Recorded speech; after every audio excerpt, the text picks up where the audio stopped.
Okay class, welcome back. बहुत दिनों बाद दूसरा लेक्चर लेना आज हम लोग स्टार्ट करते हैं इलेक्ट्रोकेमिस्ट्री का। तो थोड़ा सा एक क्विक रिवीजन कर लेंगे कि पिछली क्लास में मैंने क्या पढ़ाया था, और थोड़ा सा एक छोटा सा उसमें करेक्शन था सेल रिप्रेजेंटेशन में, वो मैं बता देना चाहता हूँ। पहले मैं अपना करेक्शन जो है वही बता देता हूँ। जैसे कि मैं तुमको बता रहा था कि सेल रिप्रेजेंटेशन करते वक्त इलेक्ट्रोड को हम लोग एक्सट्रीम लेफ्ट पे लिखते हैं। मान लिया कि चलो कोई एक रिएक्शन ले लेते हैं, Zn जो था Zn2+ में जा रहा था और 2 इलेक्ट्रॉन को दे रहा था। वही मान लो Cl जो था वो इलेक्ट्रॉन को ले रहा था और क्लोरीन में जा रहा था। ठीक है, तो अगर मुझे इसका सेल रिप्रेजेंटेशन करना था, मैंने कहा था कि लोन बताया था, लोन कि लेफ्ट साइड ऑक्सीडेशन एनोड और नेगेटिव होता है। ठीक है, तो इसमें देखो ऑक्सीडेशन किसका हो रहा है, 0 से +2 में जा रहा है, तो इसका क्या हो रहा होगा, ऑक्सीडेशन। इसका क्या हो रहा है, ऑक्सीडेशन 0, Cl माइनस है, -1 से 0 में जा रहा है, इसका क्या हो रहा है, रिडक्शन। इसका क्या हो रहा है, रिडक्शन हो रहा है। तो ऑक्सीडेशन को हम लेफ्ट साइड में लिखते हैं, यानी जिंक की इलेक्ट्रोड हमारी लेफ्ट पे आ जाएगी और क्लोरीन की इलेक्ट्रोड हमारी एक्सट्रीम राइट पे आ जाएगी। फिर मैंने जो लेक्चर दिया था उसमें मैंने बोला था कि यहाँ पे आप कॉमा लगाएंगे। बस ध्यान देना कि यहाँ पे कॉमा नहीं, इसको आप एक डैश लाइन से रिप्रेजेंट कर देंगे। जिंक गोज टू Zn2+, फिर सॉल्ट ब्रिज लगाएंगे, उसके बाद लिखेंगे Cl-, फिर एक डैश लगाएंगे और क्लोरीन लिख देंगे। ये हो गया कंप्लीट सेल रिप्रेजेंटेशन। ठीक, वो करेक्शन कर लेना थोड़ा सा, वहाँ पे मैंने बोला था कॉमा लगाने के लिए, वहाँ कॉमा नहीं होता, एक डैश लाइन होती है। ठीक है, यही एक करेक्शन था। चलो क्विकली हम लोग रिवाइज करते हैं कि हम लोग पिछले क्लास में क्या किए थे। रिवीजन बहुत ज़रूरी होता है। मैं जब जब आऊँगा 5-10 मिनट तो लूँगा ही कि पिछली क्लास में मैंने क्या पढ़ाया था। ठीक है, तो चलो एक बार क्विकली हम लोग देख लेते हैं कि पिछली क्लास में मैंने तुमको क्या पढ़ाया था और आगे की क्लास में मैं क्या बताऊँगा। ये बहुत ज़रूरी होता है कि आज क्या पढ़ाना है और कल क्या पढ़ाया था, दोनों जान लेते हैं। तो इलेक्ट्रोकेमिस्ट्री में मैंने तुमको बेसिकली पिछली क्लास में 2 तरीक़ों का सेल बताया था। एक बताया था इलेक्ट्रोलिटिक सेल और एक क्या बताया था, इलेक्ट्रोकेमिकल सेल। इलेक्ट्रोकेमिकल सेल बताया था। ठीक है, यही दोनों मैंने बताया था। इलेक्ट्रोलिटिक सेल में मैंने ये बताया था कि ये नॉन स्पॉन्टेनियस होता है। ये क्या होता है, नॉन स्पॉन्टेनियस होता है, मतलब इसमें एनर्जी देनी पड़ती है। और ये क्या होता है, ये स्पॉन्टेनियस होता है। ये क्या होता है, स्पॉन्टेनियस होता है, मतलब तुरंत रिएक्शन स्टार्ट हो जाएगी। इसमें मैंने ये बताया था कि आप NaCl का सॉल्यूशन लेते हैं, और उसमें इलेक्ट्रिसिटी को पास कराते हैं। आई से मैं रिप्रेजेंट कर दे रहा हूँ, करंट होता है, इलेक्ट्रिसिटी पास कराते हैं। जैसे ही इलेक्ट्रिसिटी पास कराते हैं ये Na+ और Cl- में टूटने लगता है, यानी रिएक्शन होने लगती है। ठीक है, याद करो राज और सिमरन का एग्जांपल दे करके बताया था। कहा था राज और सिमरन क्लासरूम में बैठे हुए हैं, अब एक साथ तो बैठ नहीं सकते हैं। मैं टीचर था, मैंने कहा कि ठीक है मैं थोड़ा सा अलाउंस देता हूँ। मैंने कहा राज तुम जाओ सिमरन के पास बैठ जाओ, और जैसे ही वो बैठे और रिएक्शन चालू हो गई। चलो इलेक्ट्रोकेमिकल में देखते हैं क्या होता है। इलेक्ट्रोकेमिकल में एक्चुअली हम लोग ना जो इलेक्ट्रोड लिए रहते हैं उसी का सॉल्यूशन लिए रहते हैं, वहाँ पे हम लोग इलेक्ट्रिसिटी नहीं पास कराते, वो अपने आप रिएक्शन करते हैं। ठीक, यहाँ पास क्या होगा, यहाँ पास स्पॉन्टेनियस रिएक्शन होती है। जैसे ही डिप करेंगे वैसे ही इलेक्ट्रिसिटी प्रोड्यूस होने लगेगी। वही जस्ट लाइक राज और सिमरन वाला केस था कि ये ट्यूशन में गए तो ये एक साथ बैठे, अब साथ बैठे हैं तो कोई रेस्ट्रिक्शन नहीं लगा है, कोई कमांड नहीं दे रहा है। ट्यूशन है भाई, कोई कभी भी जाके कहीं पे भी किसी के साथ बैठ सकता है। तो इन दोनों को आपस में रिएक्शन कराना तो ये साथ में बैठ जाएंगे। वही चीज़ मैंने बताई थी कि इलेक्ट्रोकेमिकल सेल में होती है, यानी स्पॉन्टेनियस रिएक्शन होता है। जैसे ही जिंक को तुम ZnSO4 के सॉल्यूशन में डालोगे, ये तुरंत क्या करेगा, 2 इलेक्ट्रॉन देगा और 2+ में चला जाएगा। उसी तरीके से उधर मैंने कॉपर की लॉट ली थी, Cu2+ क्या करता है, उसी 2 इलेक्ट्रॉन को गेन करता है और कॉपर में कन्वर्ट हो जाता है। तो ये स्पॉन्टेनियस रेडॉक्स रिएक्शन चलने लगती है। तो ये 2 तरह का बेसिकली सेल मैंने तुमको बताया था। कौन सा, एक इलेक्ट्रोलिटिक सेल, एक इलेक्ट्रोकेमिकल सेल। ठीक है, तो ये तो मान लो बेसिक कहानी नॉर्मल थी जो मैंने कल की बताई थी आपको। अब चलो आज क्या पढ़ना है वो देख लेते हैं। ठीक है, आज क्या पढ़ना है चलो वो देख लेते हैं। ठीक, टॉपिक चल रहा है इलेक्ट्रोकेमिस्ट्री, बात कर रहे थे हम इलेक्ट्रोकेमिस्ट्री की। और इलेक्ट्रोकेमिस्ट्री की जब मैं बात कर रहा था तो मैं राज और सिमरन का जिक्र किया था। मैंने कहा था इसी से मैं तुम्हें पूरा चैप्टर बताऊंगा। केमिस्ट्री क्या है? Chemistry day to day life में होता है, बस चीज़ें को हमको पता नहीं चलती है भाई। It's a bond, day to day life का बॉन्ड है जो हमेशा चलता रहता है और हम उस चीज़ों को देख नहीं सकते हैं। अब असल में देखो, राज और सिमरन जब आपस में एक दूसरे से मेल मिलाप कर रहे हैं या प्यार कर रहे हैं या बातचीत कर रहे हैं तो एक दूसरे के साथ आदान प्रदान ही कर रहे हैं। उनको नहीं पता कि वो रेडॉक्स रिएक्शन कर रहे हैं, ठीक है, उनको नहीं पता कि वो रेडॉक्स रिएक्शन कर रहे हैं। असल में वो केमिस्ट्री ही है, वो हमें पता है क्योंकि हम उसे पढ़ रहे हैं और आपको अब पता चल जाएगा क्योंकि मैं आपको पढ़ा रहा हूँ, ठीक। तो ये basically day to day life का जिक्र होता है आज। अब क्योंकि तुम्हें पता चल चुका है कि इलेक्ट्रोकेमिकल सेल क्या होता है, इलेक्ट्रोलिटिक सेल क्या होता है, तो अब थोड़ा सा डीप में चलते हैं कि अच्छा इलेक्ट्रोकेमिकल सेल ये हो गया तो क्यों हुआ, किस लिए हुआ, कैसे हुआ, उसमें क्या क्या और किया जा सकता है उसको देखते हैं। तो बेसिकली अब हम लोग इलेक्ट्रोकेमिकल सेल को पढ़ेंगे। अब हम लोग इलेक्ट्रोकेमिकल सेल को पढ़ेंगे, ठीक है, इलेक्ट्रोकेमिकल सेल को पढ़ेंगे, ठीक है। इलेक्ट्रोकेमिकल सेल को हमको पढ़ना है, इलेक्ट्रोकेमिकल सेल हम लोग को पढ़ना है। तो इलेक्ट्रोकेमिकल सेल में अब आगे इसमें क्या क्या पढ़ना है वो देखते हैं, ठीक। मैंने तुमको क्या बताया था, चलो एक बार basically day to day life से देख लेते हैं। मैंने ये कहा था कि ये मेरा राज था, ठीक है, और ये मेरी सिमरन थी। ये मेरा राज था और ये मेरी सिमरन थी ना भाई, कोई दिक्कत कोई परेशानी तो नहीं है। ये मेरा राज था, ये मेरी सिमरन थी। अब देखो, अब इनको अलग अलग हमको पढ़ना है, ठीक है। मुझे पता है, तुम्हें पता है कि हाँ इन लोग के बीच में बॉन्डिंग तो है, ठीक है। अब ऐसा तो हुआ नहीं होगा हाँ कि एक दूसरे को जाने बिना इन लोगों ने आपस में बॉन्डिंग कर ली होगी। पहले सिमरन ने राज में कुछ क्वालिटीज़ देखी होगी, राज ने सिमरन में कुछ क्वालिटी देखी होगी, तब जा करके इनके बीच में बातचीत होना चालू हुआ होगा, मेल मिलाप हुआ होगा। वैसा तो है नहीं ना कि यार ऐसे ही अचानक से चालू हो गया होगा। धीरे धीरे धीरे धीरे बातचीत होते गई, गुड़ मिलते गए। क्या मिलते गए? गुड़ मिलते गए। जैसे शादी उदी होता है तो पतरा उतरा खुलता है ना, उसमें गुड़ मिलाया जाता है, वैसे ये लोग ने देखा जब आपस में बातचीत करने लगे तो इनके गुड़ मिलने लग गए। अब गुड़ मिलने लग गए तो वो रिएक्शन होने लग गई और सब चीज़ इनके बीच में चलने लगा। सेम चीज़ केमिस्ट्री में होता है, इलेक्ट्रोकेमिस्ट्री में सेम चीज़। चलो देखो, अब इसको मैं केमिस्ट्री से रिलेट करता हूँ, फिर पढ़ाना क्या है वो भी बता रहा हूँ तुमको, यही पढ़ाना है मुझे, ठीक। अब देखो थोड़ा इसको इरेज करते हैं, यहाँ तक तो क्लियर हो गया ना। हमें बेसिकली इनके अब गुणों को जानना है, ठीक, कि हाँ क्या खासियत थी ऐसी कि राज को सिमरन ही पसंद आई और सिमरन को राज ही पसंद आया, ठीक है। आओ देखते हैं। तो मैंने क्या लिया था, जिंक का सॉल्यूशन लिया था ना, Zn लिया था, और क्या लिया था, कॉपर लिया था, ठीक। मैंने कहा था Zn मेरा राज है और कॉपर मेरी सिमरन है, कॉपर मेरी सिमरन है। इसका क्या हो रहा था, इसका ऑक्सीडेशन हो रहा था। ये क्या कर रहा था, ये Zn2+ में जा रहा था और 2 इलेक्ट्रॉन को दे रहा था। ये इसके गुण थे। इसका क्या था, ये उसी 2 इलेक्ट्रॉन को ले रही थी, 2- में थी और Cu में कन्वर्ट हो जा रही थी, ठीक है। यही हो रहा था। अब इसको केमिस्ट्री में देखते हैं। अब चूंकि ये 2 इलेक्ट्रॉन दे रहा है, ठीक, तो ये इसका गुण हो गया ना। अब मतलब सिमरन को कैसा चाहिए था, सिमरन कोई ऐसा लड़का खोज रही थी जो उसको कुछ दे सके, जैसा मैंने पिछले क्लास में बताया था।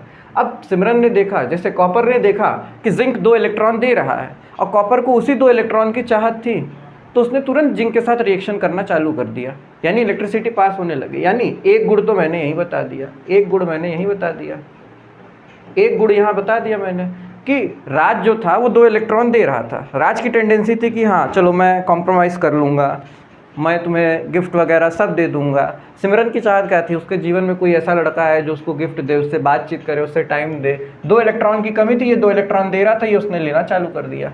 बेसिकली अगर ये 2 इलेक्ट्रॉन अपना दे रहा है, ठीक, तो ऑक्सीडाइज हो रहा है, तो इसके देने की क्षमता को हम लोग क्या बोलते हैं, ऑक्सीडेशन पोटेंशियल। इसके देने की क्षमता को हम लोग क्या बोलते हैं, ऑक्सीडेशन पोटेंशियल। बस एक बेसिक लेआउट बता रहा हूँ, अभी डिटेल में पढ़ाऊँगा। और इसके लेने की क्षमता को हम लोग क्या बोलते हैं, रिडक्शन पोटेंशियल। इसके लेने की क्षमता को हम लोग बोलते हैं रिडक्शन पोटेंशियल, ठीक। तो आज का जो लेक्चर है मेरा, बेसिकली इन्हीं चीज़ पे डील करेगा, ठीक। यानी आज जो मैं आपको पढ़ाऊंगा आज जो मैं आपको पढ़ाऊंगा वो इलेक्ट्रोड पोटेंशियल क्या होता है ये बताऊंगा। इलेक्ट्रोड पोटेंशियल क्या होता है, क्या गुण होते हैं इनके, वो बस सिखाऊंगा। आज का जो लेक्चर है हमारा वो डील करेगा इलेक्ट्रोड पोटेंशियल पे।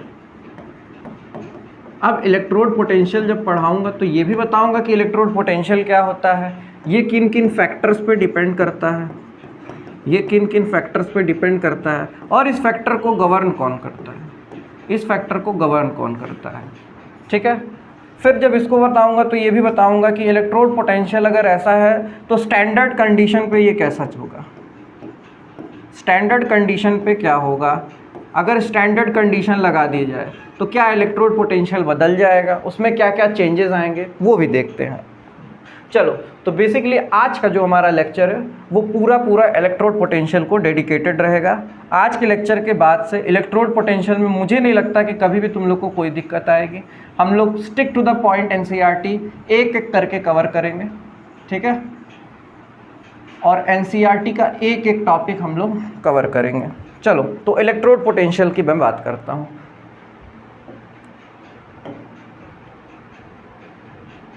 देखो, इलेक्ट्रोड पोटेंशियल नाम बता रहा है, पोटेंशियल मतलब क्या होता है, पोटेंशियल से क्या समझते हो? पोटेंशियल मतलब होता है क्षमता।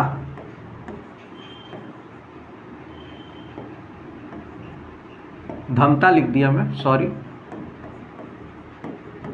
क्षमता होता है। पोटेंशियल का मतलब होता है क्षमता, कितना उसकी क्षमता है। ठीक है, अब देखेंगे किसकी देने की क्षमता है, किसकी लेने की क्षमता है, वो इसमें पूरा समझना है हम लोग को। अगर तुम ये समझ गए, अगर इस लेन देन के कार्यक्रम को समझ गए, ठीक है, तब तो ये टॉपिक बहुत आसान है तुम्हारे लिए। ठीक, कोशिश करूँगा कि मैं तुमको पूरी तरीके से इस लेन देन के कार्यक्रम को समझा सकूँ, ताकि अगर मेरे ख्याल से इस लेन देन के कार्यक्रम को तुम समझ जाते हो तो मुझे नहीं लगता कि कोई ऐसा सवाल होगा एनसीईआरटी का या आउट ऑफ एनसीईआरटी का जो तुमसे ना सॉल्व हो सके। तो चलो देखते हैं। देखो, इलेक्ट्रोड पोटेंशियल डेफिनेशन लिखी है, the potential difference that causes the flow of electron between an electrode and its ion in solution in which the electron is dipped is known as electrode potential. ठीक है, लिख दिया bookish language. आओ हिंदी में समझते हैं इसको क्या कहना चाहता है। ठीक है, फिर वही काम करते हैं, राज को बनाते हैं, काम करते हैं, राज को बनाते हैं। बीकर ले लिया, सॉल्यूशन ले लिया, और ये जिंक की रॉड लगा दी, जिंक की रॉड लगा दी, ZnSO4 का सॉल्यूशन ले लिया। ठीक है, ZnSO4 का सॉल्यूशन ले लिया। अब मैंने बताया था कि जिंक क्या करेगा, जिंक का जो रॉड है वो Zn2+ के फॉर्म में डिसोसिएट होना चालू होगा सॉल्यूशन में।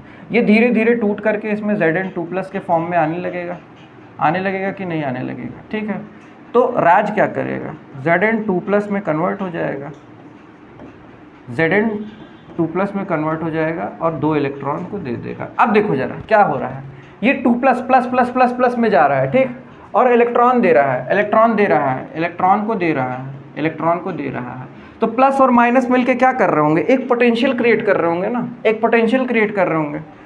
समझ रहे हो बात को, नहीं समझ रहे हो? देखो, जिंक क्या कर रहा था, 2+ के फॉर्म में दे रहा था सॉल्यूशन में, Zn2+, तो plus plus plus plus plus plus आ रहा था। अब 2+ दे रहा है तो 2 इलेक्ट्रॉन भी तो दे रहा है, 2 इलेक्ट्रॉन जो जा रहा था वो माइनस लेके जा रहा था, माइनस होता है, इलेक्ट्रॉन पे नेगेटिव चार्ज होता है, तो प्लस और माइनस मिलके इस पे पोटेंशियल क्रिएट कर रहे थे, और जो पोटेंशियल ये क्रिएट कर रहे थे उसी को हम लोग बोलते हैं ऑक्सीडेटिव पोटेंशियल। क्या बोलते हैं?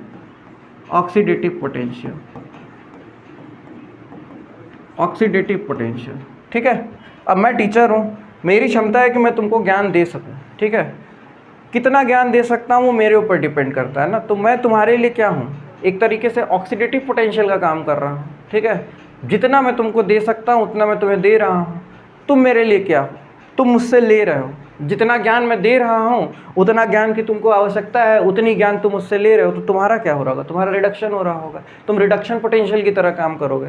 ठीक है, ये था मेरा ऑक्सीडेशन पोटेंशियल। अब चलो रिडक्शन पोटेंशियल की बात कर लेते हैं।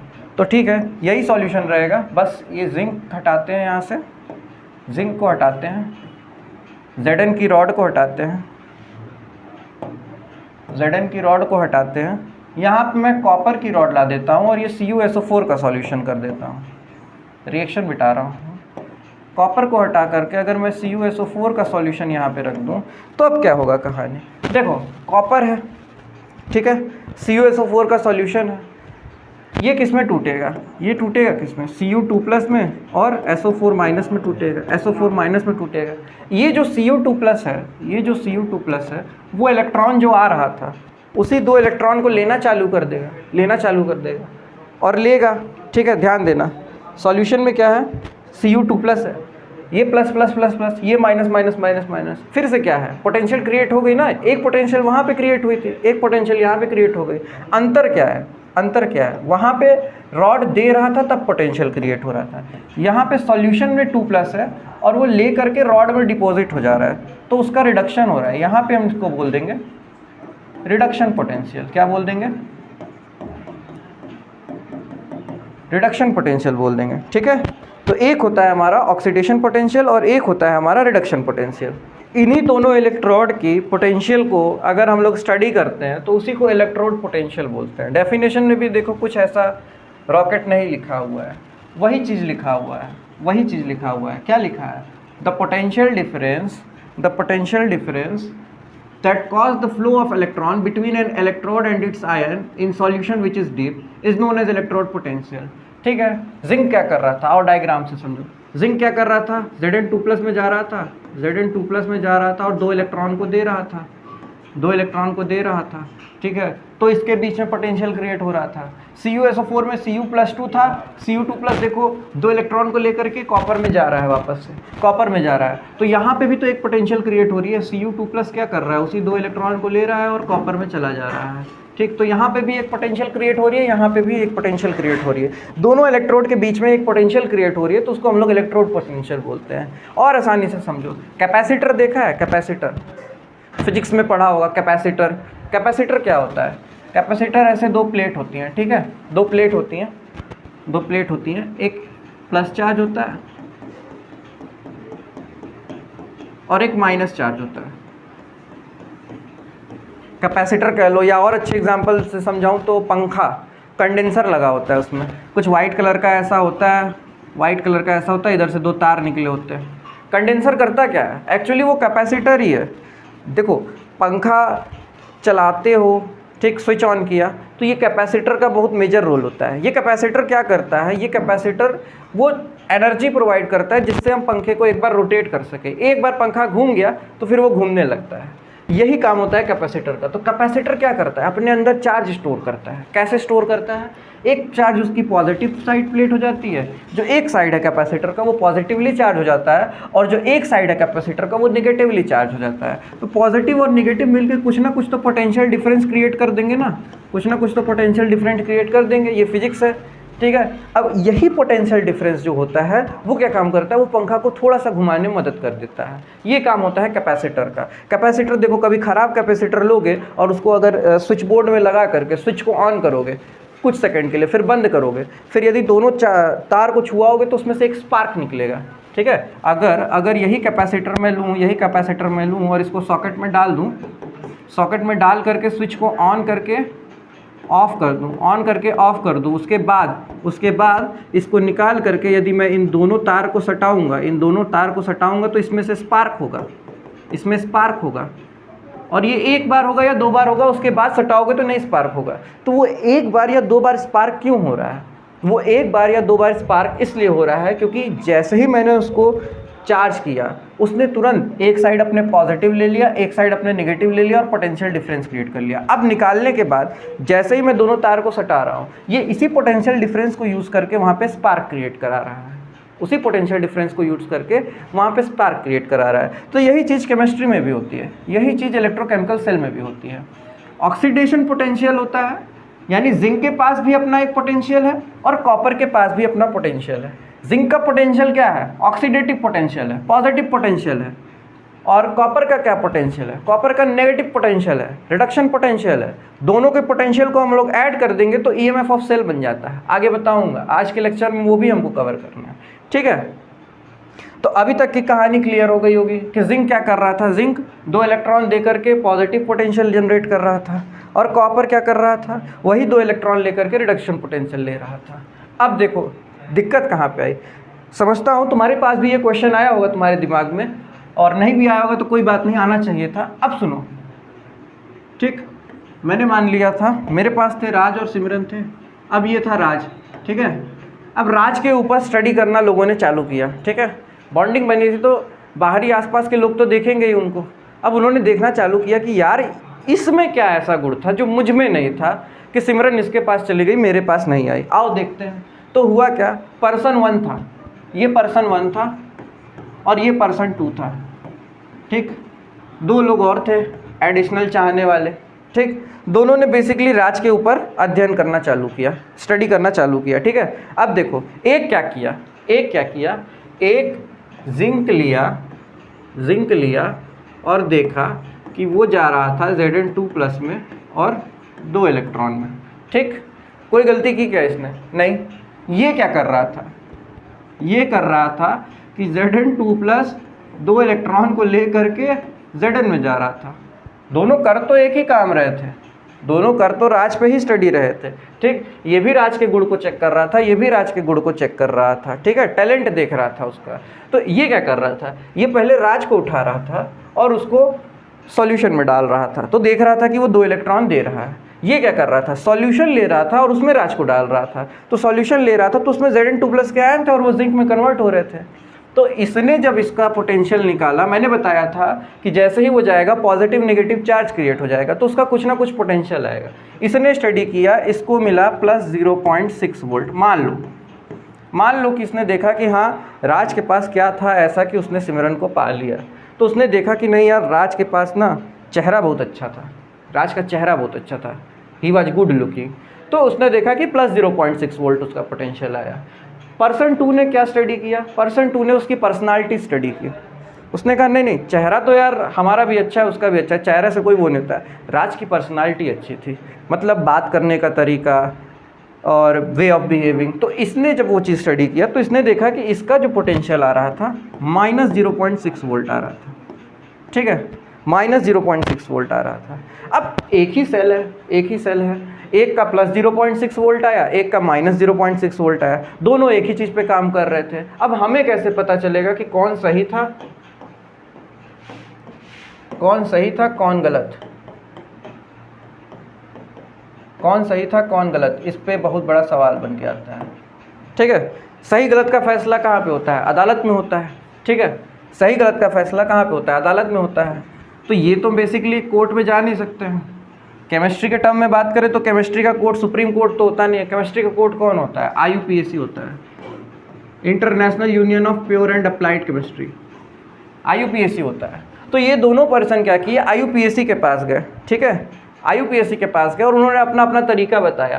उसने कहा कि मैंने ऐसे किया, इसने कहा कि मैंने ऐसे किया, इसने कहा मेरा +0.6 वोल्ट आया, इसने कहा कि मेरा -0.6 वोल्ट आया। अब किसको सही माने कि इस प्रथा को आगे बढ़ाया जा सके, इसको आगे तक पढ़ाया जा सके, ठीक है। किसी न किसी को तो सही मानना पड़ेगा। तो IUPAC ने क्या किया, IUPAC ने भी इसको गंभीरता से स्टडी किया और फिर IUPAC ने ये बताया कि जो रिडक्शन पोटेंशियल होता है, रिडक्शन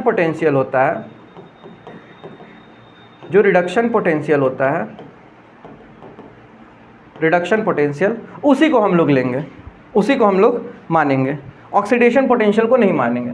IUPAC ने ये कहा कि तुम दोनों ने सही स्टडी किया है, कोई दिक्कत नहीं, अगर तुम्हारा ये आ रहा है और तुम्हारा ये आ रहा है तो दोनों का रिजल्ट तो सही है, लेकिन अब चूंकि हमको किसी एक को लेके चलना है तो उसने कहा नहीं चलो हम -0.6 वोल्ट को लेंगे।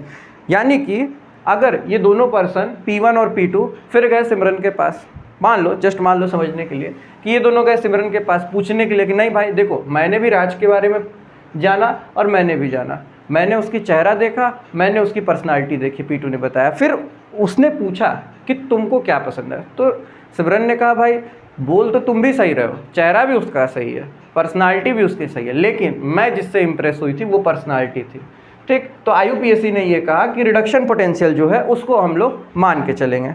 तब से लेकर के अब तक, यहाँ तक क्लियर हुआ कि रिडक्शन पोटेंशियल, तब से लेकर के अब तक कहीं पे भी EMF अगर आपको निकालना होगा सेल का तो आप रिडक्शन पोटेंशियल को ही लेंगे, ठीक है। क्लियर हुआ कि क्या लेना है हम लोग को और क्या गलतियाँ हो रही थी, उसका क्या सॉल्यूशन था। यानी कि अगर हमें कोई बोल दे, ठीक है, कि 2 सेल का रिप्रेजेंटेशन दे दे या 2 सेल लगा करके दे दे और बोले कि ईएमएफ इसका निकालो, तो एक साइड आप ऑक्सीडेशन पोटेंशियल लेंगे और एक साइड आप रिडक्शन पोटेंशियल लेंगे, ठीक है। यही होता है नियम तो यही कहता है कि भाई ऑक्सीडेशन पोटेंशियल और रिडक्शन पोटेंशियल के डिफरेंस को हम लोग मान लेंगे कि वो ईएमएफ होता है। लेकिन आईयूपीएसी ने ये कहा है कि ऑक्सीडेशन पोटेंशियल को हमको नहीं लेना है, हमको रिडक्शन पोटेंशियल को ही लेके चलना है, रिडक्शन पोटेंशियल को ही लेकर के चलना है, ठीक। तो अब रिडक्शन पोटेंशियल क्या है, ऑक्सीडेशन पोटेंशियल को रिडक्शन पोटेंशियल में कन्वर्ट कैसे करेंगे। देखो दोनों कर तो सेम ही एक्सपेरिमेंट रहे थे, दोनों का सेम रिजल्ट आ रहा था। क्या हो रहा था, एक का प्लस 0.6 वोल्ट आ रहा था, एक का माइनस 0.6 वोल्ट आ रहा था। ये क्या निकाल रहा था, ये ऑक्सीडेशन पोटेंशियल निकाल रहा था राज का, ये रिडक्शन पोटेंशियल निकाल रहा था। तो क्या मैं ये नहीं कह सकता हूँ कि oxidation potential is minus of reduction potential? क्या कहीं से गलत कह दूंगा, कहीं से गलत कह दूंगा? यानी कि अगर कहीं पे भी ऑक्सीडेशन पोटेंशियल मुझे दे दिया हो या कहीं पे भी ऑक्सीडेशन पोटेंशियल दे दिया हो तो वहाँ पे मैं माइनस ऑक्सीडेशन पोटेंशियल लिख दूँ या इसी को मैं माइनस रिडक्शन पोटेंशियल लिख दूँ तो क्या गलत हो जाएगा? माइनस ओपी लिख दूँ तो ये उसका रिडक्शन पोटेंशियल हो जाएगा। कहीं से भी ये गलत नहीं होगा, कहीं से भी ये गलत नहीं होगा, ठीक है, कहीं से भी ये गलत नहीं होगा। चलो और थोड़ा सा क्लियर करते हैं इसको, और थोड़ा सा क्लियर करते हैं। धीरे धीरे जैसे जैसे बताऊंगा वैसे वैसे चीज़ें और क्लियर होते जाएंगे और तुम्हें समझ में आने लगेगा। बेसिकली ये तो समझ में आ गया ना। अभी देखो हम लोग राज को स्टडी कर रहे थे, अभी सिमरन को भी स्टडी करेंगे, ठीक है। दोनों में क्या क्या गुण हैं, क्या मैच हुई, ये किस फैक्टर्स पे डिपेंड करती है, ये भी देखना है। तो बेसिकली अभी मैं राज को स्टडी कर रहा था, तो राज को स्टडी करते करते मैंने तुमको ये बता दिया कि हाँ राज ऑक्सीडाइज भी हो रहा था, राज रिड्यूस भी हो रहा था, ठीक है। दो अलग अलग लोग जब उस पर स्टडी कर रहे थे तो वो एक देख रहा था कि ऑक्सीडाइज हो रहा था, एक देख रहा था रिड्यूस हो रहा था। दोनों गए किसके पास, आईयूपीएसी के पास। आईयूपीएसी ने कहा कि कर तो दोनों सही रहे हो, लेकिन चूंकि हमको इसको आगे भी बढ़ाना है, आगे भी लोगों को पढ़ाना है, तो एक काम करते हैं, जो रिडक्शन पोटेंशियल होगा उसको स्टैंडर्ड मान लेंगे, ठीक। ये तो रही राज की कहानी। अब आओ सिमरन की कहानी देखते हैं। चलो चलो चलो चलो थोड़ा सा ध्यान देते हैं। एक्चुअली मैं माइक लगाना भूल गया था, पानी पीने गया था। बस 5 मिनट लेते हैं और वापस से मैं जो बताया था वो तुमको बता देता हूँ। मैंने रिप्रेजेंटेशन बताया था कि इसका रिप्रेजेंटेशन कैसे करते हैं। तो ई से हम लोग इलेक्ट्रॉड पोटेंशियल को रिप्रेजेंट करते हैं। अगर उसका ऑक्सीडेशन हो रहा है तो ईओपी लिखेंगे, अगर उसका रिडक्शन हो रहा है तो ईआरपी लिखते हैं। अब अगर हमको कंडीशन स्टैंडर्ड कर दी जाए, स्टैंडर्ड कंडीशन का मतलब ये होता है कि अगर कंसंट्रेशन हम 1 मोलर ले ले सॉल्यूशन का, टेम्परेचर रूम टेम्परेचर ले ले। रूम टेम्परेचर देखो कितना होता है, 25 डिग्री सेल्सियस के आसपास हम लोग मानते हैं। तो 273 + 25 यानी कि 298 केल्विन जो होता है वो स्टैंडर्ड टेम्परेचर होता है। और प्रेशर अगर हम लोग 1 atm ले ले तो बस कुछ नहीं होता है, ये जो इलेक्ट्रॉड पोटेंशियल है वो स्टैंडर्ड इलेक्ट्रॉड पोटेंशियल हो जाता है और उसका रिप्रेजेंटेशन हम लोग E0 से करते हैं। अगर मैं कहीं पे भी ये नॉट लगा देता हूँ तो समझ जाना कि कंडीशन स्टैंडर्ड हो गई है। फिर कोई कंसंट्रेशन का लोचा नहीं रहेगा, कोई प्रेशर का लोचा नहीं रहेगा, कोई टेम्परेचर का नहीं होगा। ये वाली टर्म सीधे सीधे इंडिकेट कर देना। नॉट का मतलब स्टैंडर्ड होता है। अगर ऑक्सीडेशन हो रहा है तो E0 OP, अगर रिडक्शन हो रहा है तो E0 RP, ये होता है, ठीक है। अब चलो देखते हैं कि इसका EMF कैसे निकालते हैं। ये था रिप्रेजेंटेशन सीख गए। ऑक्सीडेशन क्या होता है, पोटेंशियल क्या होता है, ये सीख गए। रिडक्शन पोटेंशियल क्या होता है, ये सीख गए। अब क्या ये किसी फैक्टर्स पर डिपेंड करता है, ये देख लेते हैं। उसके बाद फिर मैं EMF निकालना सिखाऊंगा। EMF निकालने के बाद हम लोग 2-3 क्वेश्चन करेंगे। बेसिकली ये जो मेरा टॉपिक है ये 2 लेक्चर लेगा। पहले लेक्चर में मैं स्टैंडर्ड कंडीशन पे ही डील करूंगा और दूसरे लेक्चर में जब नॉन स्टैंडर्ड कंडीशन आ जाएगी तब क्या होगा तब देखेंगे। तो उसमें एक नर नष्ट इक्वेशन आएगी। नर नष्ट मैं बोलता हूँ, होता नष्ट है, समझाऊंगा ऐसा क्यों बोलता हूँ, ठीक है। तो चलो ये किन किन फैक्टर्स पे डिपेंड करता है उसको देखते हैं। क्या इलेक्ट्रोड का जो पोटेंशियल है वो किसी फैक्टर्स पे डिपेंड करेगा, किसी फैक्टर्स पे डिपेंड करेगा, ठीक है।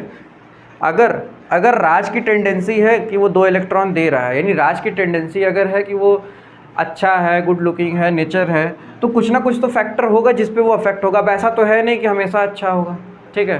क्या क्या ऐसा फैक्टर है जो उसकी अच्छाई को इफेक्ट कर सकता है वो देखेंगे। यदि सिमरन की क्षमता है कि वो 2 इलेक्ट्रॉन को ले रही है, यानी सिमरन की क्षमता अगर है कि वो राज के तरफ अट्रैक्टेड है या राज से बातचीत कर रही है, तो क्या कुछ ऐसा भी कंडीशन लगा सकते हैं कि दोनों के बीच में हम जहर घोल सकते हैं। किन फैक्टर्स पे वो डिपेंड करेगा उसको भी देख लेते हैं। तो फैक्टर्स, जनरली फैक्टर कौन कौन सा होता है। पहला फैक्टर होता है कंसंट्रेशन का। पहला फैक्टर होता है कंसंट्रेशन का कि अगर कंसंट्रेशन में हम लोग चेंजेस कर दें तो क्या उसके पोटेंशियल में कुछ चेंजेस आ जाएंगे? अगर 1 मोलर की जगह मैं 2 मोलर का सॉल्यूशन ले लूँ, 2 मोलर की जगह मैं 5 मोलर का सॉल्यूशन ले लूँ, तो क्या चेंजेस आएगी?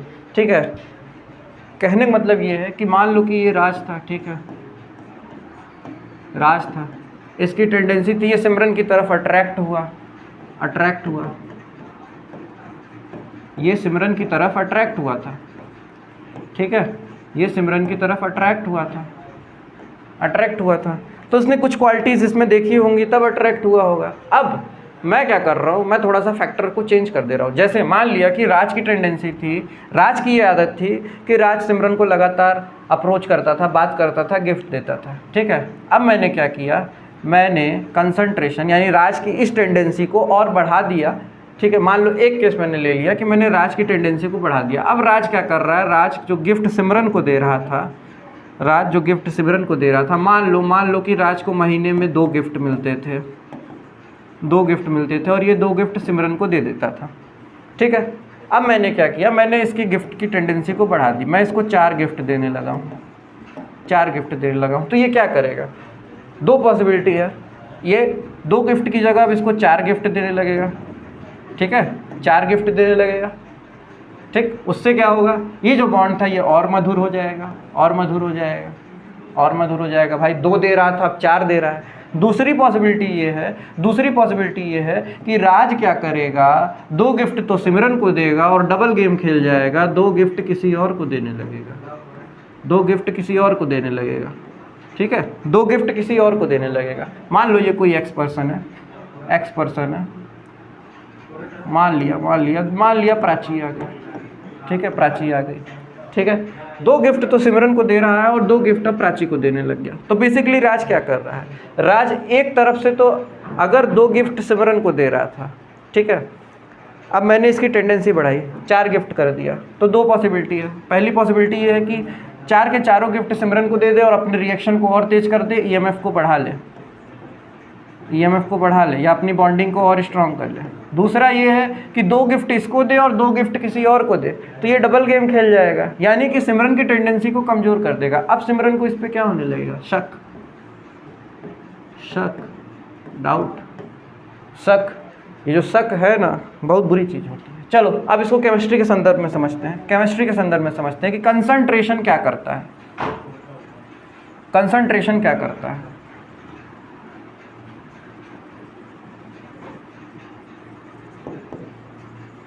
कंसंट्रेशन क्या करता है। मेरे राज और सिमरन में नए टर्म आ गई है प्राची देखो क्या क्या करेगी, और प्राची को फिर गवर्न कौन करेगा वो भी हम लोग देखेंगे, ठीक। कंसंट्रेशन क्या था, मान लिया कि मैंने Zn का कंसंट्रेशन इनिशियली 1 मोलर लिया था, ठीक है, 1 मोलर लिया था, तो 1 मोलर के हिसाब से वो 2 इलेक्ट्रॉन दे रहा था। अब मैंने क्या किया, इसका कंसंट्रेशन मान लो बढ़ा दिया, 2 मोलर कर दिया, ठीक है, 2 मोलर कर दिया, 3 मोलर कर दिया, घटा भी सकता हूँ, 0.5 मोलर कर सकता हूँ। तो अगर इसके कंसंट्रेशन में मैं चेंजेस लाऊं, यानी इसके कंसंट्रेशन को बढ़ाऊं या घटाऊं, तो मुझे इतना तो पता चल रहा है कि हाँ चेंज तो आ रहा है, जैसा कि मैंने बताया वहाँ पे मुझे इतना तो पता है कि चेंज तो आ रहा है, यानी कि ये कंसंट्रेशन एक फैक्टर है जो उसको अफेक्ट कर रहा है। अब कैसे इफेक्ट कर रहा है ये आगे हम लोग बताएंगे जब हम नर्स्ट इक्वेशन पढ़ेंगे तब, ठीक। एक कंडीशन हो गई, एक कंडीशन क्या हो गई, कंसंट्रेशन की हो गई। दूसरी क्या होती है, दूसरा होता है टेम्परेचर, किस टेम्परेचर पे हो रहा है, ठीक है, टेम्परेचर समझो। फिर से आते हैं, देखते हैं टेम्परेचर क्या अफेक्ट कर रहा है कि नहीं कर रहा है। फिर से आते हैं, राज और सिमरन, ठीक है, 12th का चैप्टर पढ़ा रहा हूँ। 12th के बाद बेसिकली सब लोग बाहर जाते हैं, कॉलेज में जाते हैं, यहाँ वहाँ दूसरे जगह अब्रॉड स्टडीज़ के लिए जाते हैं, ठीक है। तो अभी क्या था कि अभी ये दोनों आसपास थे, ठीक, तो बातचीत चल रही थी।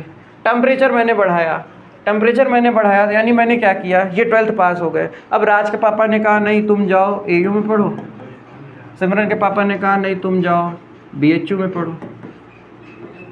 पढ़ो, ठीक।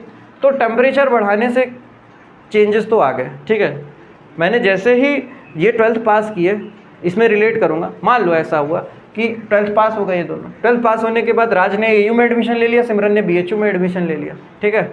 सिमरन ने BHU में एडमिशन ले लिया। तो हुआ क्या, दोनों एक दूसरे से अलग हो गए ना थोड़े समय के लिए। यानी मैं कह सकता हूँ कि पहले जैसे बॉन्डिंग जो थी वो अब इफेक्ट होने लग गई है, वो अब इफेक्ट होने लग गई है। डिस्टेंस बढ़ गया भाई, 170 किलोमीटर के आसपास का डिफरेंस बढ़ गया दोनों में। तो अब इनके बीच में जो पहले आदान प्रदान होता था वो अब मोबाइल से होने लग गया, मोबाइल से होने लग गया। यानी ये जो रिलेशनशिप था अब ये LDS में बदल गया है, LDS लॉन्ग डिस्टेंस रिलेशनशिप में LDR में बदल गया है, ठीक है।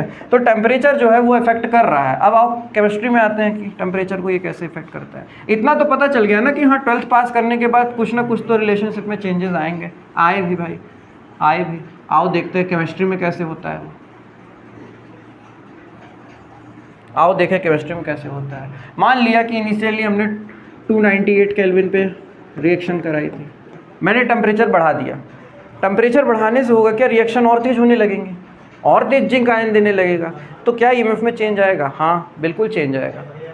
क्या आएगा वो देखना है। जैसे ही मैं टेम्परेचर बढ़ाऊंगा, टेम्परेचर बढ़ाऊंगा, टेम्परेचर को राइज करूंगा, रिएक्शन में तो चेंजेस आने लगेंगे, रिएक्शन और तेज होने लगेगी। अब कितनी तेज होगी, कितनी धीरे होगी, वो हम देखेंगे नॉस्ट इक्वेशन से। तो दूसरा फैक्टर भी हमको पता चल गया, एक कंसंट्रेशन था, दूसरा टेम्परेचर था। अब आओ तीसरे फैक्टर की बात कर लेते हैं, तीसरे फैक्टर की बात कर लेते हैं। दो फैक्टर क्लियर हुआ, ये दो फैक्टर थे जो गवर्न कर रहे थे। क्या कोई और फैक्टर है जो इनको गवर्न कर रहे हैं? बिल्कुल, एक फैक्टर और है। उस एक फैक्टर को अभी हम लोग देख लेते हैं कि वो कौन सा फैक्टर है जो इनको एक्चुअली गवर्न कर रहा है। तीसरा फैक्टर, एक और फैक्टर आता है। तीसरा फैक्टर क्या है?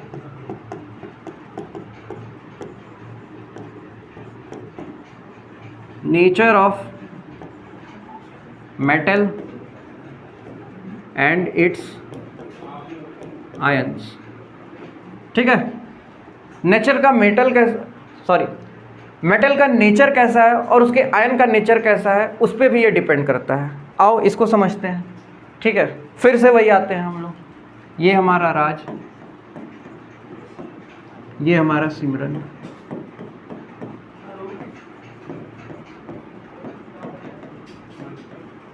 अब जब मैं शुरुआत में तुमको पढ़ा रहा था तभी मैं बताया था कि राज को गिफ्ट देना पसंद था। ठीक है, तो ये राज की टेंडेंसी थी ना, राज की टेंडेंसी थी कि नहीं, हाँ उसको सिमरन अच्छी लगती थी तो वो उसको गिफ्ट देता था। यानी इसकी टेंडेंसी थी, इसका नेचर ही था, इसका नेचर ही था। ठीक है, अब अगर इसके लाइफ में सिमरन नहीं होती, अगर इसके लाइफ में सिमरन नहीं होती, मान लो सिमरन नहीं थी, सुनैना थी, सिमरन ना होकर के सुनैना थी, सुनैना की टेंडेंसी थी नहीं लेने की, सिमरन की टेंडेंसी थी लेने की।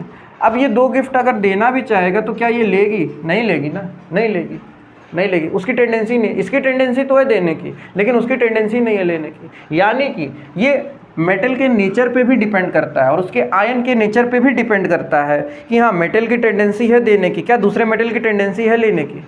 ठीक है, ऐसे समझो कि मान लो राज को पसंद था सिमरन को ही गिफ्ट देना, सिमरन के अलावा वो किसी और को गिफ्ट देता ही नहीं था। सुनैना आई, सुनैना बोला नहीं तुमको गिफ्ट नहीं दूंगा। ठीक है, तो ये राज का नेचर हुआ ना, राज का नेचर हुआ कि वो किसको गिफ्ट देना पसंद कर रहा है, किसको नहीं देना पसंद कर रहा है। ठीक है, तो यही चीज़ होती है। ठीक, यानी कि तीसरा फैक्टर जो है, तीसरा फैक्टर जो है ये क्लियर हो गया होगा तुमको, ये क्लियर हो गया होगा। तीसरा फैक्टर जो है ये भी क्लियर हो गया होगा कि nature of metal and its ion पे भी डिपेंड करेगा कि मेटल हमने कैसा लिया है। अगर राज की जगह किसी और को ले लेते, जिंक की जगह किसी और को ले लेते जिसकी टेंडेंसी ही नहीं है इलेक्ट्रॉन देने की, उसकी टेंडेंसी है खुद भिखारी है, उसकी खुद टेंडेंसी है इलेक्ट्रॉन लेने की, तो क्या वो कभी इलेक्ट्रॉन देना पसंद करेगा? अगर मैं कॉपर ले लूँ तो कॉपर कभी भी इलेक्ट्रॉन नहीं देगा, कॉपर कभी भी इलेक्ट्रॉन नहीं देगा। Cu2+ हमेशा इलेक्ट्रॉन लेना पसंद करेगा, देना कभी नहीं पसंद करेगा। ठीक, तो ये तीन फैक्टर हैं जो इसको गवर्न कर रहे हैं। ठीक, इन्हीं तीनों फैक्टर पे हमारा कंसंट्रेशन, EMF डिपेंड करता है। और इन तीनों फैक्टर को गवर्न कौन करता है? इन तीनों फैक्टर को नॉस्ट इक्वेशन गवर्न करती है, नॉस्ट इक्वेशन गवर्न करती है। ठीक है, नेक्स्ट क्लास जब लूँगा तो नॉस्ट इक्वेशन क्या होती है वो बताऊंगा, तो तुम्हें समझ में आने लगेगा कि हाँ कंसंट्रेशन बढ़ाने से कैसे हुआ, टेम्परेचर बढ़ाने से कैसे हुआ, या nature of metal and its ion से वो कैसे डिपेंड करता है। यानी चैप्टर में मैं बेसिकली राज और सिमरन के ही बॉन्ड को बनाऊंगा, लेकिन इन तीन फैक्टर को अगर हम चेंज करते हैं, यानी बाहरी अगर कोई लोग आते हैं और डिस्टर्ब करते हैं, तो ये नॉस्ट साहब है जो वापस से उन दोनों का रिलेशनशिप मेंटेन करते हैं। तो यही इक्वेशन मैं बताऊँगा जिससे तुमको ये क्लियर हो जाएगा कि हाँ EMF ऑफ सेल निकालना तुम्हारे लिए, EMF ऑफ सेल, कि अगर स्टैंडर्ड कंडीशन है तब तो कोई दिक्कत ही नहीं है। स्टैंडर्ड कंडीशन की मैं आज बात करूंगा, ये तो बेसिकली फैक्टर थी, ठीक है। अगर स्टैंडर्ड कंडीशन है तो तुम आराम से कर लोगे, ठीक है। अगर स्टैंडर्ड कंडीशन ना दी हो तो क्या करना है, अगर स्टैंडर्ड कंडीशन ना दी हो तो तुम नॉस्ट इक्वेशन से उसको गवर्न करते हो, वो भी मैं तुमको बताऊंगा। अब चलो ईएमएफ निकालना सीखते हैं, ईएमएफ ऑफ सेल, ठीक है। ईएमएफ, इलेक्ट्रोमोटिव फोर्स, वो कैसे निकलती है। मैंने बताया कि इलेक्ट्रोड पोटेंशियल क्या होता है। इलेक्ट्रोड पोटेंशियल होता है potential difference between two electrodes, ठीक है। तो अगर मैं ईएमएफ बोलूँ कि अगर मुझे किसी सेल का ईएमएफ निकालना है, ठीक है, किसी सेल का ईएमएफ निकालना है, तो मैं क्या करूँ, ई ऑफ सेल अगर मैं बोलूँ, ई ऑफ सेल क्या होगा, ई of cathode minus E of anode, ठीक है। यही तुमको मिलेगा एनसीईआरटी में लिखा हुआ, ठीक है। कहीं कहीं इसी को राइट और लेफ्ट कर देते हैं, कहीं कहीं यहीं पे लिखा होता है ई राइट माइनस ई लेफ्ट, ठीक है। तो ये राइट और लेफ्ट कुछ नहीं होता है, वो सेल रिप्रेजेंटेशन में जो राइट साइड रहता है उसको ई राइट बोल देते हैं, जो लेफ्ट साइड रहता है उसको ई लेफ्ट बोल देते हैं, ठीक। अब देखो ई ऑफ कैथोड, तुम्हें पता है कैथोड पे क्या होता है, क्या होता है, रिडक्शन होता है, ठीक है।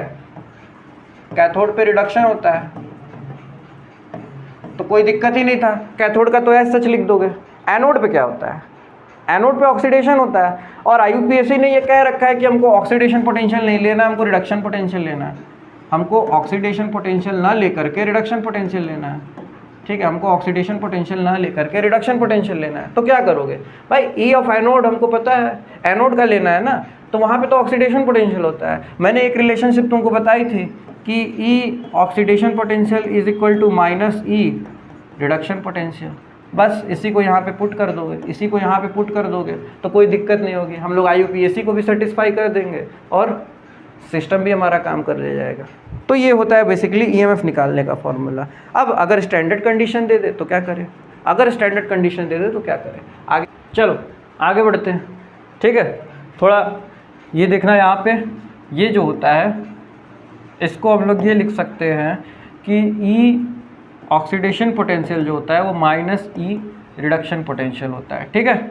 इस चीज़ को ध्यान में रखना।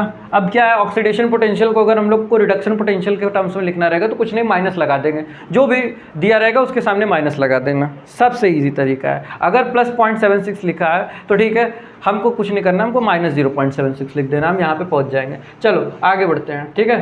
तो ईएमएफ ऑफ सेल क्या होता है, ईएमएफ होता है difference between two electrodes of cell, difference between two electrode of cell. अब दो इलेक्ट्रोड का डिफरेंस हम लोग कैसे निकालेंगे, एनोड और कैथोड है हमारे पास, ठीक है। एनोड पे क्या हो रहा था, ऑक्सीडेशन हो रहा था, ठीक है। तो क्या करेंगे, ई ऑक्सीडेशन पोटेंशियल ऑफ एनोड और कैथोड दोनों को जोड़ दो, ठीक है, जोड़ दो तो निकल आएगा, जो यहाँ पे हो रहा है जो वहाँ पे हो रहा है उसको जोड़ दो। अब डिफरेंस क्यों बोले हैं ये देखो, ठीक है। अब मैंने ये कहा कि अब देखो पीछे आना, यहाँ पे मैंने कहा कि जो ऑक्सीडेशन पोटेंशियल होता है वो माइनस ईआरपी होता है, माइनस ईआरपी होता है ना, माइनस ईआरपी होता है। तो अगर मैं ईओपी एनोड की जगह पे माइनस ईआरपी एनोड लिख दूँ तो कहीं से गलती करूँगा क्या, नहीं करूँगा ना, कोई गलती नहीं करूँगा, अभी मैंने बताया है। तो इसी चीज़ को सिंप्लीफाई अगर कर दूँ, इसी चीज़ को और अच्छे से लिख दूँ तो मैं ये नहीं लिख सकता कि ई नॉट ऑफ सेल जो होता है वो E naught of cathode minus E naught of anode होता है। बस ई ऑफ सेल ये आ गया हमारा, ईएमएफ ऑफ सेल,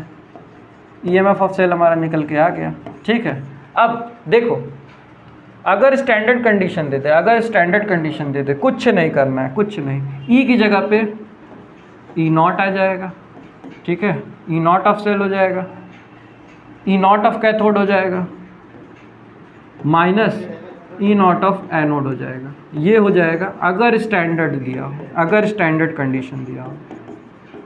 अगर स्टैंडर्ड कंडीशन है तो बस कुछ नहीं करना है, जो भी था उसके ऊपर नॉट लगा दोगे तो स्टैंडर्ड कंडीशन पे तुम्हारा ईएमएफ निकल आएगा, ठीक। चलो बेसिकली हमको क्वेश्चन में क्या पहचानना है, क्वेश्चन में हमको ये पहचानना है कि उसका ऑक्सीडेशन पोटेंशियल दे रखा है कि रिडक्शन पोटेंशियल दे रखा है। कुछ क्वेश्चन में डायरेक्टली रिडक्शन पोटेंशियल मेंशन रहेगा, कुछ 0.2% क्वेश्चन ऐसे होते हैं जिसमें वो घुमाता है थोड़ा सा, तो वो घुमाएगा तो हम घूम जाएंगे क्या, नहीं, हम समझ जाएंगे। आओ चलो यहाँ तक क्लियर हुआ। अब बेसिकली हम क्वेश्चन पे आते हैं। यह एक छोटा सा टॉपिक है, इसी पे स्टैंडर्ड कंडीशन पे मैंने आज पूरा डील कर दिया। कल मैं जो लेक्चर लूँगा उसमें मैं तुमको नॉस्ट इक्वेशन पढ़ाऊँगा। थोड़ा सा एक टॉपिक रह गया है कि पहले हम लोग ईएमएफ निकालेंगे बिना नॉस्ट इक्वेशन को जाने, ठीक है, ईएमएफ निकालेंगे बिना नॉस्ट इक्वेशन को जाने, और उसके बाद फिर जब नॉस्ट इक्वेशन जान जाएंगे तो ईएमएफ निकाल ही लेंगे।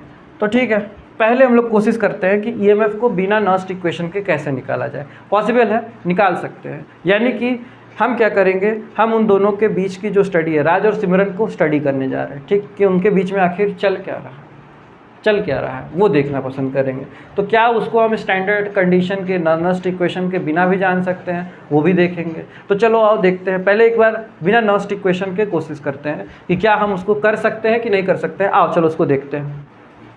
चलो अब थोड़ा सा वापस से पहले आते हैं। मैंने ये कहा था कि राज और सिमरन अगर एक साथ बैठ जाए तो वो स्पॉन्टेनियस रिएक्शन होती है ना। तो फिजिबिलिटी पे हम लोग इसके बात कर लेते हैं, फिजिबिलिटी या स्पॉन्टेनिसिटी ऑफ रिएक्शन, स्पॉन्सरिटी ऑफ रिएक्शन, ठीक। एक टर्म होती है डेल्टा जी, डेल्टा जी, डेल्टा जी, इसको हम लोग क्या बोलते हैं, change in Gibbs free energy, ठीक है। अगर ये निगेटिव है, अगर ये निगेटिव है तो हम कहते हैं कि रिएक्शन स्पॉन्टेनियस है, स्पॉन्टेनियस है मतलब खुद ब खुद हो रही है। यहाँ पे हमको पता है कि रिएक्शन खुद ब खुद हो रही है, ठीक है। जैसे ही राज और सिमरन को एक साथ बैठने को मिल रहा था मौका, वो तुरंत चालू हो जा रहे थे। तो ये इसकी फिजिबिलिटी पे बात करते हैं। तो असल में राज और सिमरन क्या कर रहे हैं, असल में राज और सिमरन एक दूसरे पे काम ही कर रहे हैं ना। तो सेल आपस में क्या कर रही है, सेल क्या कर रही है, वर्क डन कर रही है, ठीक है। तो यही डेल्टा जी सेल क्या कर रही है, वर्क डन कर रही है। अगर ये -W के बराबर आ जाता है, ठीक है, -W के बराबर आ जाता है तो मैं कहूँगा कि हाँ सही है, कोई दिक्कत परेशानी वाली बात नहीं है। अब वर्क डन क्या होता है, वर्क डन फिजिक्स में थोड़ा सा वापस आते हैं, थोड़ा सा मैं चार्ज के पास जाऊँगा, ठीक है। चार्ज क्या होता है, वर्क डन फिजिक्स में कैसा, थोड़ा सा फिजिक्स पढ़ा रहा हूँ, थोड़ा सा, मुझे भी उतना नहीं आता है फिजिक्स, ठीक है। मैं केमिस्ट्री का जनरली टीचर हूँ तो केमिस्ट्री में ज़्यादा बिलीव करता हूँ, थोड़ा बहुत फिजिक्स पढ़ लेता हूँ, तो थोड़ा बहुत फिजिक्स तुम्हें भी पढ़ा दे रहा हूँ। चलो देखो, ये सेल क्या कर रही थी, बेसिकली वर्क कर रही थी, ठीक है, वर्क कर रही थी। वर्क डन क्या होता है, क्यों डेल्टा वी।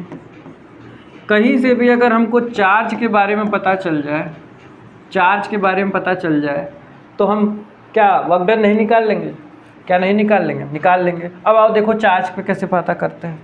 अब हो क्या रहा था, सॉल्यूशन था, उसमें भी चार्ज का सेपरेशन ही हो रहा था, प्लस और माइनस था, ठीक है। तो हमको ये तो पता है कि हाँ मेरे सॉल्यूशन में चार्ज तो है, चार्ज है सॉल्यूशन में। उसी चार्ज को अगर मैं पता कर लूँ, तो मेरा काम नहीं बन जाएगा। चलो आओ देखो, मान लो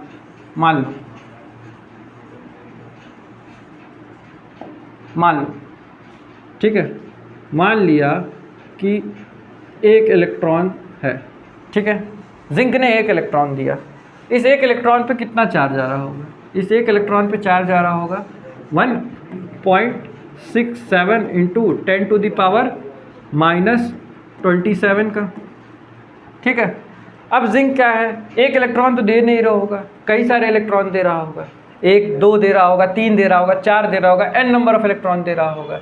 तो अगर हमको टोटल नंबर ऑफ चार्ज निकालना हो, ठीक, एक इलेक्ट्रॉन का चार्ज हमको पता है, ये एक इलेक्ट्रॉन का चार्ज हमको पता है। हम अगर गिन लें कि सॉल्यूशन में n नंबर ऑफ इलेक्ट्रॉन जा रहे थे, तो क्या हमको टोटल चार्ज नहीं पता चल जाएगा, पता चल जाएगा। मैंने बताया वर्क डन क्या होता है, क्यों डेल्टा वी होता है, क्यों डेल्टा वी होता है, ठीक है, क्यों डेल्टा वी होता है, हाँ क्यों डेल्टा वी होता है। अब क्यों की जगह पे मैं क्या रखता हूँ, 1.67 इंटू 10⁻⁻27 इंटू n कर दिया, इंटू n कर दिया,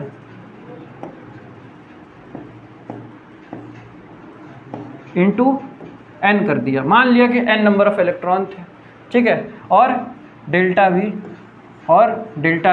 पोटेंशियल डिफरेंस। वर्क डन क्या होता है, वर्क डन मैंने अभी बताया डेल्टा जी के बराबर होता है। तो क्या मैं इसको डेल्टा जी नहीं लिख सकता हूँ, या जी लिख दो, ठीक है, डेल्टा जी ही चलो। तो ये क्या हो गया, 1.67 into 10⁻⁻27 into n delta we. यहाँ तक पहुँच गए, ठीक। वो हमको पता है, ये हमको पता है, तो जो कांस्टेंट है उसको हम एक काम करते हैं, इस कांस्टेंट को हम मल्टीप्लाई कर लेते हैं। अगर इस कांस्टेंट को मल्टीप्लाई जब कर लोगे, इस कांस्टेंट को जब मल्टीप्लाई कर लोगे तो तुम्हारे पास कुछ आएगा, कुछ टर्म बन के आएगा, कुछ टर्म बन के आएगा, ये पूरा ख़त्म हो जाएगा। ये डायरेक्ट हो जाता है delta G is equal to minus n F E of cell. ठीक है, ये क्या है, ये डेल्टा वी यही तो है, ई ऑफ सेल ही है, पोटेंशियल डिफरेंस ही है, ई ऑफ सेल ही है।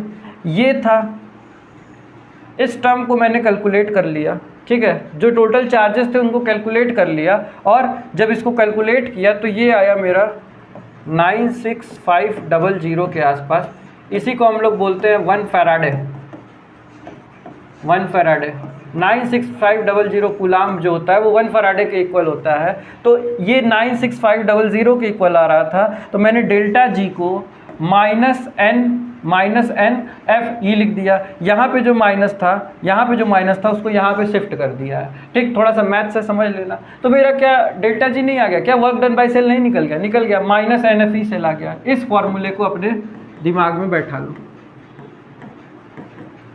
इस फॉर्मूले को अपने दिमाग में बैठा लो। ठीक है, थोड़ा मिटाते हैं। क्लियर हुआ ये सब? बायो वालों के लिए थोड़ा सा दिक्कत हो रहा होगा, कोई दिक्कत नहीं है, मैं भी बायोलॉजी का ही स्टूडेंट हूँ, आपकी जानकारी के लिए बता दूँ। जब मुझे नहीं दिक्कत आई तो मैं ऐसा उम्मीद रखूँगा कि मैं भी ऐसा पढ़ाऊँगा कि आपको भी कोई दिक्कत नहीं आएगी। ठीक है, ठीक। तो ये जो फॉर्मूला है delta G is equal to minus n F E cell, इसको अपने दिमाग में उतार लो। अगर स्टैंडर्ड कंडीशन हो तो ये डेल्टा जी और डेल्टा जी नॉट हो जाएगा, माइनस एन एफ ई की जगह पे ई नॉट ऑफ सेल हो जाएगा। लो, ये स्टैंडर्ड कंडीशन पे हो गया। ठीक, ये दो फॉर्मूले हैं, इस दो फॉर्मूले को अपने दिमाग में उतार लो। थोड़ा बहुत हमको थर्मोडाइनमिक्स जो इसमें स्टडी करना था वो मैंने स्टडी कर लिया। ठीक है, अब चलो न्यूमेरिकल्स पे आते हैं। अब इसके आगे जब मैं पढ़ाऊंगा तो नॉस्ट इक्वेशन पढ़ाऊंगा। ठीक है, इसी में चेंज करूंगा। अगर कंसंट्रेशन चेंज करूंगा तो यहाँ पे चेंजेस आ जाएगा। ठीक है, यहाँ पे चेंजेस आ जाएगा। अगर टेम्परेचर चेंज करूंगा तो यहाँ पे चेंजेस आ जाएगा। कहाँ पे चेंजेस आएगा उसको हम देखते हैं। ठीक है, वो नेक्स्ट लेक्चर में देखेंगे। अब बेसिकली मुझे आज जितना तुमको बताना था वो मैंने बता दिया। एक बार थोड़ा सा 5 मिनट में सबको समराइज़ कर देता हूँ, 5 मिनट में सबको समराइज़ कर देता हूँ, छोटा सा। ठीक है, मैंने तुमको आज पढ़ाया पोटेंशियल, इलेक्ट्रोड पोटेंशियल। किसका पोटेंशियल? इलेक्ट्रोड का पोटेंशियल पढ़ाया। इसमें मैंने तुमको क्या बताया? इसमें मैंने तुमको ऑक्सीडेशन पोटेंशियल बताया, इसमें मैंने तुमको रिडक्शन पोटेंशियल बताया। ऑक्सीडेशन पोटेंशियल क्या होता है? मेटल की टेंडेंसी होती है कि अगर वो ऑक्सीडाइज हो रहा है, अगर मेटल ऑक्सीडाइज हो रहा है तो उसको हम लोग बोलते हैं ऑक्सीडेशन पोटेंशियल। अगर मेटल की टेंडेंसी रिड्यूस होने की है, तो उसको हम लोग बोलते हैं रिडक्शन पोटेंशियल। ठीक है, मैंने तुमको ये भी बताया कि जो ऑक्सीडेशन पोटेंशियल होता है, वो माइनस ऑफ रिडक्शन पोटेंशियल होता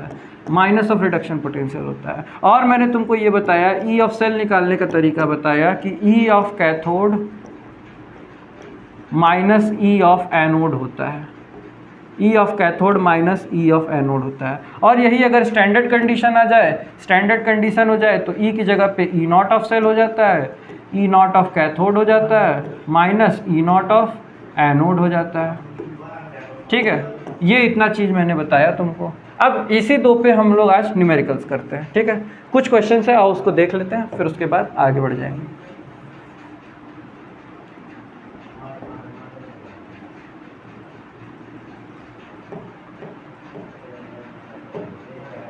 ठीक, चलो आओ अब क्वेश्चंस पे आते हैं हम लोग।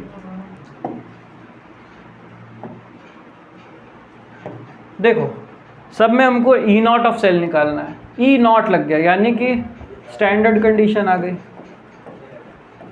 स्टैंडर्ड कंडीशन आते ही मेरे दिमाग में क्या आ गया? सबसे पहले कंसंट्रेशन 1 मोलर है, टेम्परेचर 298 केल्विन है, प्रेशर 1 atm है। तो इन सब का कोई चेंजेस नहीं हो रहा है, मतलब बाहरी कोई फैक्टर नहीं है जो राज और सिमरन को डिस्टर्ब करेंगे। स्टैंडर्ड कंडीशन पे हम लोग राज और सिमरन का ईएमएफ निकाल लेते हैं। आ जाओ, पहला क्वेश्चन क्या है? अब देखो, यहीं पे हम पहचानना जरूरी होता है कि एक्सेल में कहाँ ऑक्सीडेशन हो रहा है, कहाँ पे रिडक्शन हो रहा है। ठीक है, आओ अब यहाँ से हम लोग देखेंगे। पहले क्वेश्चन में क्या हो रहा है? M2+ से M में जा रहा है, Ag+ से Ag में जा रहा है। ठीक है, चलो फर्स्ट क्वेश्चन को फ्रेश पेज पे लिखते हैं, एक काम करते हैं,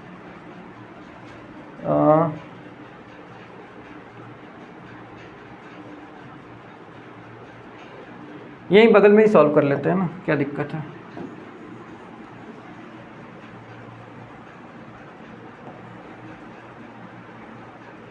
चलो देखो, ठीक है, आ जाओ। अब देखो हो क्या रहा था, m 2+ से 2 में जा रहा था, क्या हो रहा है, ऑक्सीडेशन की रिडक्शन, +2 से 0 में जा रहा है तो रिडक्शन पोटेंशियल है, ठीक है। ये क्या दे रखा है, रिडक्शन पोटेंशियल। यहाँ पे क्या हो रहा है, Ag+ से Ag में जा रहा है, यहाँ पे भी क्या दे रखा है, रिडक्शन पोटेंशियल। ला भैया हो गई बवाल, हो गई बवाल। हमको पता था फॉर्मूला में एक तरफ हमको ऑक्सीडेशन पोटेंशियल लिखना है, एक तरफ रिडक्शन पोटेंशियल देखना है, दोनों रिडक्शन पोटेंशियल दे रखा है। मचल बवाल कैसे हुई, आओ देखते हैं कैसे होगा, ठीक है। कुछ नहीं करना है, कुछ नहीं करना है। ई ऑफ सेल क्या होता है, E0 of cell, E0 of cathode minus E0 of anode होता है कि नहीं होता है, होता है, ठीक है। कैथोड पे ऑक्सीडेशन होता है, तुमको ये भी पता है। लेकिन याद करो, मैंने कहा था कि IUPAC ने ये कहा था कि हम लोग रिडक्शन पोटेंशियल को लेते हैं, ठीक है, रिडक्शन पोटेंशियल को लेते हैं। यानी कि यहाँ पे मैं लिखता तो ऑक्सीडेशन पोटेंशियल ही हूँ, लिखता तो ऑक्सीडेशन पोटेंशियल ही हूँ, भूलना मत, सॉरी,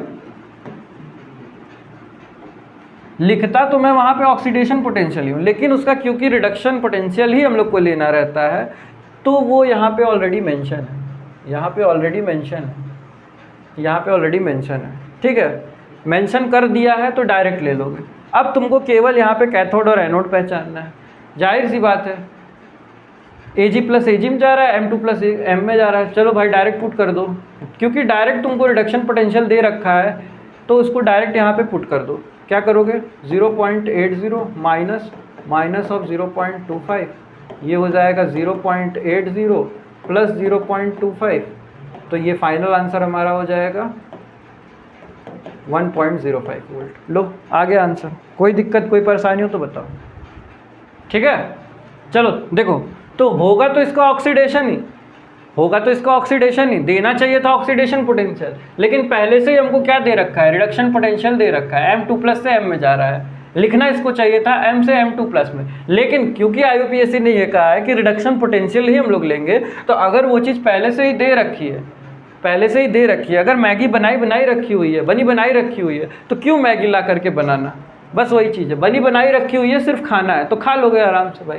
तो वही हम खा लिए, यहाँ पे डायरेक्ट क्वेश्चन में पुट कर दिए, एक तरफ कैथोड ले लिए, ये हमारा कैथोड था, ये हमारा एनोड था, ले लिए। हो तो रहा था उसका ऑक्सीडेशन, होना तो चाहिए था ऑक्सीडेशन, लेकिन रिडक्शन पोटेंशियल पहले से ही दे रखा है, ठीक है, दे रखा है तो कोई दिक्कत नहीं है। कैथोड पे 0.80 माइनस कर दिए, माइनस से माइनस प्लस हो गया और ये हमारा फाइनल आंसर आ गया, ठीक है, क्लियर हुआ। चलो सेकंड क्वेश्चन पे आते हैं, अब इसको मिटा रहा हूँ।